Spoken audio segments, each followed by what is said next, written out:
App കി അദാലത്തിൽ അസം മുഖ്യമന്ത്രി ഹിമന്ത ബിശ്വ ശർമ്മയുടെ മേലുള്ള അടുത്ത കുറ്റാരോപണം ഇദ്ദേഹം രാഷ്ട്രീയത്തിൽ മാനിപ്പുലേറ്റ് ചെയ്യുന്ന വ്യക്തിയാണെന്ന്. ഹിമന്ത സർ ഒരു കാലത്ത് MLA-മാരെ വാങ്ങാനും വിൽക്കാനും വേണ്ടി ചില സമയത്ത് ഗോവയിൽ കൂട്ടിക്കൊണ്ടു പോകും, ചിലപ്പോൾ ഖജുറാവോയിൽ. പക്ഷെ ഇപ്പോഴൊക്കെ അസമിലേക്കാണ് കൊണ്ടുവരുന്നത്. കാമാക്കി ദേവിയുടെ ആശീർവാദത്തിന് വേണ്ടിയാ വന്നേ. അസമിന് നല്ല പബ്ലിസിറ്റി ഇപ്പൊ കിട്ടുന്നത്. ഇതിനു മുമ്പ് ജനങ്ങൾ കാമാക്കി ദേവിയെക്കുറിച്ച് എന്തൊക്കെയോ മനസ്സിലാക്കി വെച്ചിട്ടുണ്ട്. ഇപ്പൊ കൂടുതലായി ജനങ്ങൾ മനസ്സിലാക്കുന്നു. അതുകൊണ്ട് തന്നെ അമ്മയുടെ ദർബാറിലേക്ക് ആളുകൾ വരുന്നു. അമ്മയുടെ അനുഗ്രഹത്തിന് വേണ്ടി പോകുന്നു അതോ താങ്കളുടെ അനുഗ്രഹത്തിന് വേണ്ടി വരുന്നു?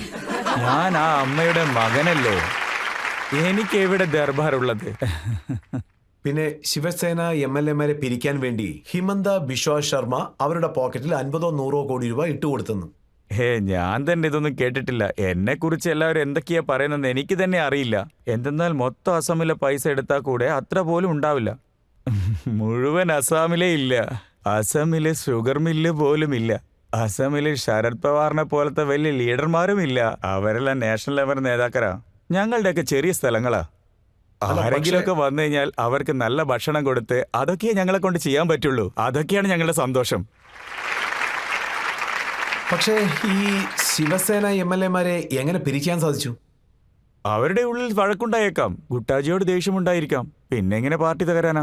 ഒരാളൊരു പാർട്ടി വിട്ട് പുറത്തു വരികയാണെങ്കിൽ ആ പ്രശ്നം ആ പാർട്ടിയിലേതായിരിക്കുമല്ലോ. ഇല്ല, അവരവിടെ ഹോട്ടലിൽ താമസിച്ചതായിട്ടും രാത്രി 11 മണിക്ക് ശേഷം താങ്കൾ അങ്ങോട്ട് പോയതിനു ശേഷം കളിയെല്ലാം മാറിയെന്ന്. ഇവിടെ നോക്ക്, ഞാൻ ആരെയും പോയി കാണാറില്ല.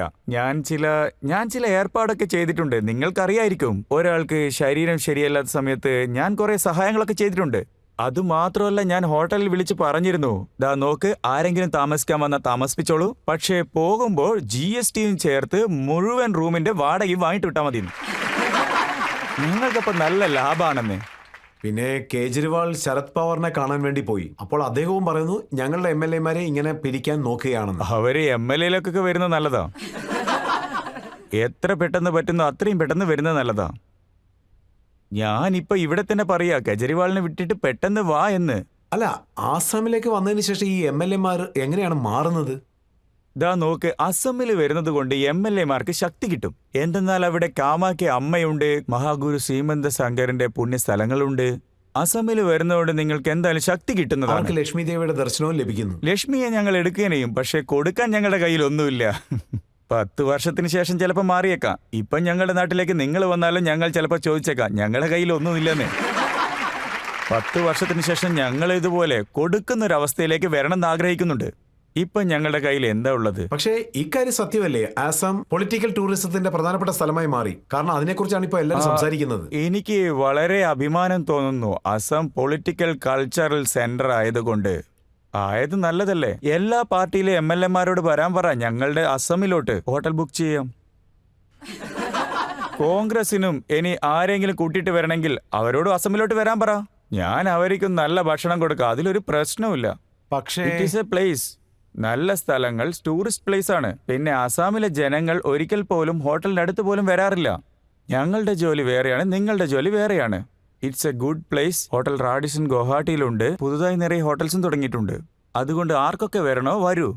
കോൺഗ്രസിന്റെ ഒരു മുതിർന്ന നേതാവ് കുമാർ ജയ് മംഗൾ സിംഗ്, അദ്ദേഹത്തിന്റെ പരാതി എന്താണെന്ന് വെച്ചാൽ ആസാമിന്റെ മുഖ്യമന്ത്രി ജാർഖണ്ഡ് ഗവൺമെന്റിനെ ഇല്ലാതാക്കാൻ വേണ്ടി MLA-മാർക്ക് 10 കോടി രൂപ വെച്ച് ഓഫർ ചെയ്തെന്ന്.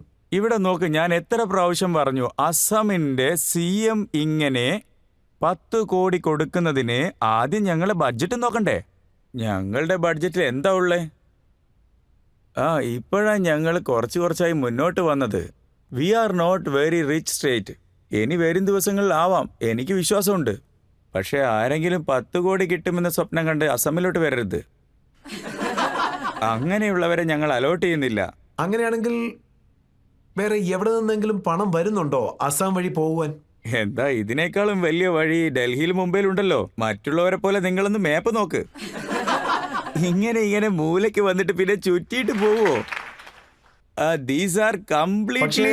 ജാർഖണ്ഡിലെ 3 MLA-മാരെ പിടിച്ചു. വെസ്റ്റ് ബംഗാളിൽ വെച്ച് അവരുടെ കയ്യിൽ നിന്ന് ക്യാഷും പിടിച്ചെടുത്തു. അവര് അസമിൽ വന്നിട്ട് പോയവരാണ്. അവരുടെ അടുത്ത് കിട്ടിയിട്ടുണ്ട്, പക്ഷെ അതൊന്നും 10 കോടി ഇല്ലെന്നേ. 7-8 ലക്ഷം രൂപ ഉണ്ടായേക്കാം. അത് അവർ എക്സ്പ്ലെയിൻ ചെയ്തേക്കും. നമ്മൾ എന്ത് ചെയ്യാനാണ്? അവർ കോൺഗ്രസിന്റെ MLA-മാരാ. നമ്മൾ എന്ത് ചെയ്യാനാണ് അതില്? എന്റെ കാര്യം പക്കാ ക്ലിയർ ആണ്. ദാ നോക്ക്, അത് ജാർഖണ്ഡോ വേറെ സ്റ്റേറ്റോ, in anywhere for democratic election. ഞാനെങ്ങനെ ജാർഖണ്ഡ് ജയിക്കാനാ? നമ്മൾ എന്തിനാണ് ജാർഖണ്ഡിൽ കക്ഷി ഉണ്ടാക്കുന്നത്? ജസ്റ്റ് എ സ്പേസൻസ് വെയിറ്റിംഗ് ഫോർ അനദർ മന്ത്. ഞാനിവിടെ പണം ചെലവായിക്കൊണ്ടിരിക്കുന്നു, നിങ്ങളാണ് നിങ്ങളുടെ പാട്ടിന് പോയിക്കൊണ്ടിരിക്കുന്നു. ഇപ്പൊ എലക്ഷൻ വരുമ്പോൾ ജനങ്ങൾ സാധാരണ 10 രൂപക്ക് ചെയ്യുന്ന കാര്യത്തിന് 100 രൂപ ബില്ല് കൊണ്ടുവരും. എന്തെന്നാൽ നിങ്ങളുടെ കയ്യിൽ പൈസ ഉണ്ടെന്ന് പറയും. രാഷ്ട്രീയക്കാരെ സംബന്ധിച്ചിടത്തോളം അവരുടെ കയ്യിൽ പൈസ ഇല്ലെന്നാണ് പബ്ലിസിറ്റി വരേണ്ടത്. ഇപ്പോ എല്ലാവരും സംസാരിക്കുന്നത് സച്ചിൻ പൈലറ്റിനെ പറ്റിയാ. അദ്ദേഹം ഒരുപക്ഷെ ആസാമിൽ കൂടെ വരാനുള്ള സാധ്യതയുണ്ടോ? ഇല്ലെന്നേ, ഇവിടെ നോക്കുന്നേ, എന്തൊക്കെ പറഞ്ഞിട്ടാണെങ്കിലും അപമാനിക്കാൻ വേണ്ടി ശ്രമിക്കുക. അപ്പോഴേക്കും നമ്മൾ രാഷ്ട്രീയം വിട്ടു പോവും. ആധാരമില്ലാത്ത കാര്യം എന്തിനാ പറയുന്നേ? പക്ഷെ താങ്കൾ അങ്ങനെ പറയുന്നുണ്ട്. സച്ചിൻ പൈലറ്റ് ജി BJP-യിലേക്കായാലും കോൺഗ്രസിലേക്കായാലും എവിടെ വേണമെങ്കിലും പോയിക്കോട്ടെ. എന്തെന്നാൽ ഞാൻ രാജസ്ഥാൻ പൊളിറ്റിക്സിനെ കൂടുതലൊന്നും ഫോളോ ചെയ്യുന്നില്ല. നോർമൽ TV-യിൽ കാണുന്നത് എനിക്കും അറിയുള്ളൂ. പക്ഷേ എന്ത് വിഷയത്തെയാണോ അവർ TV-യിൽ എടുത്ത് പറയുന്നത്, ശരി നിങ്ങൾ BJP-യിൽ ജോയിൻ ചെയ്യും, ഇല്ലെങ്കിൽ വേറൊരു പാർട്ടി ഉണ്ടാക്ക്. പക്ഷേ ഇത്രയും അപമാനം താങ്ങിക്കൊണ്ട് എങ്ങനെ ഗ്രൂപ്പിൽ നിൽക്കാൻ പറ്റും? എനിക്കൊരിക്കലും സത്യമായിട്ട് നിൽക്കാൻ പറ്റില്ല. സച്ചിൻ പൈലറ്റിനെ കുറിച്ച് ഇടയ്ക്കിടയ്ക്ക് പറയാറുള്ളത് എന്താണെന്ന് വെച്ചാൽ BJP-യുടെ സപ്പോർട്ടോടുകൂടിയാണ് അദ്ദേഹം ഈ കാര്യങ്ങളെല്ലാം ചെയ്യുന്നത്. ഇവിടെ നോക്ക്, BJP സപ്പോർട്ട് ചെയ്യുന്നത് കൊണ്ട് ഒരാൾ ഇങ്ങനെയൊക്കെ ചെയ്യുകയാണെങ്കിൽ നിങ്ങൾ അവരെ പാർട്ടി വിട്ട് പുറത്താക്ക്. നിങ്ങൾ എന്തിനാ അവർ പാർട്ടിയിൽ വെച്ചിരിക്കുന്നേ? ഒഴിവാക്കിക്കൂടെ? അവരുടെ മനസ്സിൽ വേറൊരു പ്രശ്നവും ഇല്ലേ? BJP എന്ന് പറയുന്നത് മാത്രമാണ് പ്രശ്നമായിട്ട് കാണുന്നത്. രാജേഷ് പൈലറ്റ് അവരുടെ പാർട്ടിക്ക് ഒരു കോൺട്രിബ്യൂഷൻ ചെയ്യുന്നില്ലേ? രാജേഷ് പൈലറ്റിന്റെ കോൺട്രിബ്യൂഷൻ ഇല്ലാതെ അസമിൽ എന്താ നടന്നത്? മിസോറാമിൽ എന്താ നടന്നത്? രാജീവ് ഗാന്ധിക്ക് എത്രത്തോളം പേര് കിട്ടി? രാജേഷ് പൈലറ്റിന്റെ കോൺട്രിബ്യൂഷൻ ഇല്ലാതെ തന്നെ. ഇപ്പൊ അവരുടെ പയ്യൻ ഇങ്ങനെ ചെയ്തതും ഉടനെ തന്നെ അവൻ BJP ആണെന്ന് പറഞ്ഞു. അതായത് where will try to speak anything against the Gandhi family or the establishment, നിങ്ങളുടെ മേലെ കണ്ണടച്ചവർ കുറ്റം ചുമത്തി കഴിയും. എന്താ സാറേ, ഇങ്ങനെയാണോ രാഷ്ട്രീയം കളിക്കേണ്ടത്? ഇതാ നോക്കൂ, ഇപ്പോൾ കർണാടകയിൽ അവർ മനോഹരമായിട്ട് പ്ലാൻ ചെയ്തു. 2.5 വർഷം സിദ്ധരാമയ്യയും DK ശിവവും. അതിന് 2.5 വർഷം എവിടെയാണുള്ളത്? ലോക്സഭാ ഇലക്ഷന് ശേഷം അവരുടെ പാർട്ടി ഉണ്ടാവില്ല. ഉണ്ടാവുന്ന കരുതോ? അത് താങ്കളാണ് പറയേണ്ടത്. നിങ്ങൾക്കേ അറിയാലോ, നിങ്ങൾക്കതിൽ എക്സ്പീരിയൻസ് ഉണ്ടല്ലോ. എത്ര പേര് ആസാമിലേക്ക് വരുന്നതെന്ന് അനുസരിച്ചാണ്. Do you think that this government has expiry date after Lok Sabha election? എനിക്കുള്ളത് പോലെ തോന്നുന്നില്ല. അപ്പൊ എന്ത് സംഭവിക്കും? തകർന്നു പോവും. വേറെന്താവാനാ? വേറൊരാളപ്പം മുഖ്യമന്ത്രിയായിട്ട് വരും. ഓഡിയൻസിൽ നിന്ന് ആരെങ്കിലും ചോദ്യം ചോദിക്കുന്നുണ്ടോ? അത് പിന്നെ ഇന്റർവ്യൂയുടെ ഇടയിൽ നിങ്ങൾ മമതാ ബാനർജി നിങ്ങൾക്ക് ചായ ഇട്ട് തരുമെന്ന് പറഞ്ഞായിരുന്നു. ഇപ്പൊ എന്റെ ചോദ്യം എന്താണെന്ന് വെച്ചാൽ അവരെങ്ങനെ നിങ്ങളുടെ ഇത്രയ്ക്കും അടുത്ത ഫ്രണ്ടായി? കാരണം അവർക്ക് അധികം സുഹൃത്തുക്കളൊന്നും ഇല്ല എന്നാണ് പറയാറ്. ഞങ്ങൾ ഒരു കാലത്ത് ഒന്നായിട്ട് കോൺഗ്രസിലുള്ളതല്ലേ. അതുകൊണ്ട് എല്ലാവരോടും എനിക്ക് നന്നായിട്ട് സ്നേഹമുണ്ട്. ഞാൻ എല്ലാവരോടും ആ സൗഹൃദം മെയിൻറ്റെയിൻ ചെയ്യുന്നുണ്ട്. ഓരോരുത്തരും ഓരോരോ സമയത്ത് നമുക്ക് സഹായിക്കാറുണ്ട്. അതുകൊണ്ട് തന്നെ ആരോടും ഞാൻ എൻ്റെ മനസ്സിൽ ദേഷ്യം വെക്കാറില്ല. അങ്ങനെയാണെങ്കിൽ ഈ ബന്ധങ്ങൾ പാർട്ടിയെ രണ്ടാക്കാൻ സഹായകമായിരിക്കും. ചില സമയത്ത് സഹായം ആവാറുണ്ട്, ചില സമയത്ത് ഉപദ്രവം ആവാറുണ്ട്. ചില സമയത്ത് സഹായാവും, ചില സമയത്ത് പ്രോബ്ലം ആവുമല്ലോ അല്ലേ? ഇതാ നോക്ക്, ഇവർക്ക് അവരോട് അടുപ്പമുണ്ട്, അത് ഡൗട്ടും ആവുമല്ലോ അല്ലേ? പക്ഷെ 2 കാര്യങ്ങൾ നടക്കും. ഈ സാർ ഡബിൾ ഏജന്റ് റോൾസ്. ഇപ്പോ പ്രമോദ് തിവാരി എന്താ പറയുന്നതെന്ന് വെച്ചാ ഈ പ്രവൃത്തികളെല്ലാം താങ്കൾ ചെയ്യുന്നത് മോദിയെ സോപ്പിടാൻ വേണ്ടിയാണെന്ന്.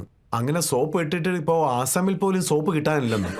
ഇല്ല, ഞാൻ എന്താ പറഞ്ഞു വന്നെന്ന് വെച്ചാൽ മോദിജി അവരുടെ സ്ഥാനത്താണുള്ളത്. പ്രധാനമന്ത്രിയാണ്, ദേശത്തിന്റെ തലവനാണ്. പക്ഷേ ഇപ്പോൾ നാടിന് എന്താണ് ആവശ്യം എന്ന് വെച്ചാൽ ഈ ഗാന്ധി ഫാമിലി കോൺഗ്രസിന്റെ കൾച്ചർ ഉണ്ടല്ലോ, അത് തകരണം. ഇതിനു വേണ്ടി ഞാൻ എന്ത് വേണമെങ്കിലും ചെയ്യും. ഇപ്പോ പ്രമോദ് തിവാരി വരണമെങ്കിൽ എന്നോട് ഫോണിൽ സംസാരിക്കാൻ പറ.